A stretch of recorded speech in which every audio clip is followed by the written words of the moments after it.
what we're seeing here initially is well, I'm going to just explain about this. This is our message window. So we have a messaging system that also connects with email, so that if you're not connected to your email and you're back in the lab, you actually can get a message about a particular study. For example, that cells are going to be inoculated or whatever, that you're supposed to do some sort of task at a certain time. So people like being able to communicate more effectively, regardless of whether they're in the lab or at their office. So this is our list of our study log desktop application. We also have a web version. The desktop application does study design, study creation. It does scheduling, task management, personnel management in terms of who's assigned to the different studies.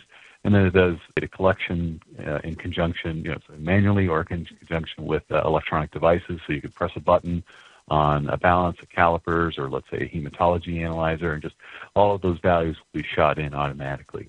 And then you push a button, you get graphs, you get statistics, you get reports, and then all that data is saved in a database where it could be searched and queried and is preserved in perpetuity. So that's what the software does on the desktop version, and the web version does everything right now except for the data collection. And the data collection will be coming in a future version.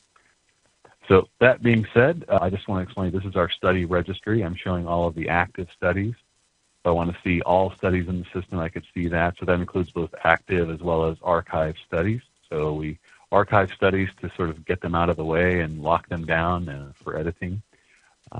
What you can do is when you log in the morning, you could see all your studies, or you can just say, just simply show me the studies to which I'm assigned a role. Or if you want to see your favorites, you can just see your favorite studies if you're overseeing studies. You can look for studies by any sort of parameters. Here is the really quick way of doing that, but just say, okay, I want to see all the studies that are an SS314 or SNS project. And you can do that. We've got a wide variety of columns that basically reflect all of the fields within the database.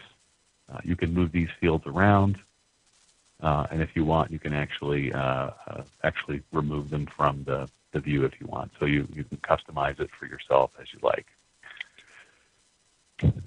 Another nice thing, you can by viewing these studies here, you can very quickly generate graphs. I can say, okay, show me a survival graph. And it shows me a survival plot, a Kaplan-Meier plot. Or if you want to see all studies, I can right-click and say, show me a graph of the latest data. So you don't have to just generate data, the graphs at the end of the study. You can actually do this midway through the study at any point, so you know exactly what's happening. So if you want to make a change midway, change to the study design at any point, you can do that. So you can see here the axes. You can look at this data in a log form. You can change what the captions are. You can actually change what you're actually viewing, whether it's means or geometric means or medians, what have you, whatever you like. You can show that. Okay, and specify things about the legend. And also we're showing the dosing day arrows. In this case, it's a dosing arrow of a challenge of Staph aureus in this study. We're measuring titers of an antibody. And we can expand this out. You can copy and paste this into Excel, Word, PowerPoint, any sort of Microsoft-related document. Do that, and it'll be there. We also, I'm not going to show it to you, but we have the ability to, if you want to actually bring in groups, let's say for any one of these parameters, groups that have maybe are similar studies, and you want to see how is the control group comparing, or how is a certain treatment group that you have on both studies.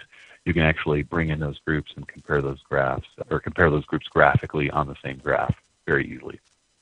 We can copy, as Sarah said, you could copy any study design just very easily, just by selecting copy and then just changing the things that you want that are pertinent to your study. And a study can be made into a template, and the templates are kept here, and that way you sort of have a standardized approach to whatever study or model that you're running. And again, you just change the things that are necessary, the drugs, the drug levels, et cetera, number of animals or the strain as needed. I'd like to show you next our Boolean search functionality. So for example, let's say if I want to say, show me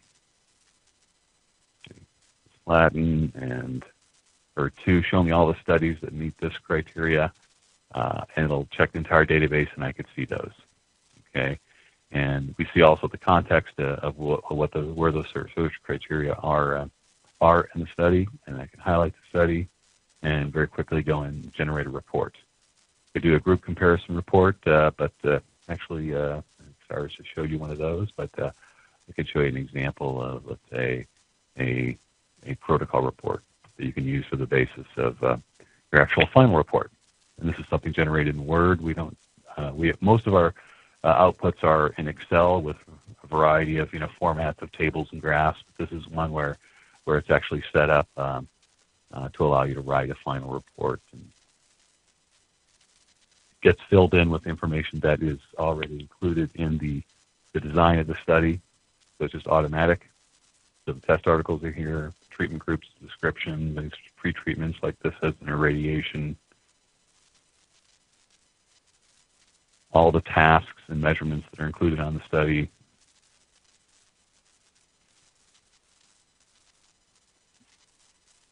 Any protocol deviations, details about the results and conclusions.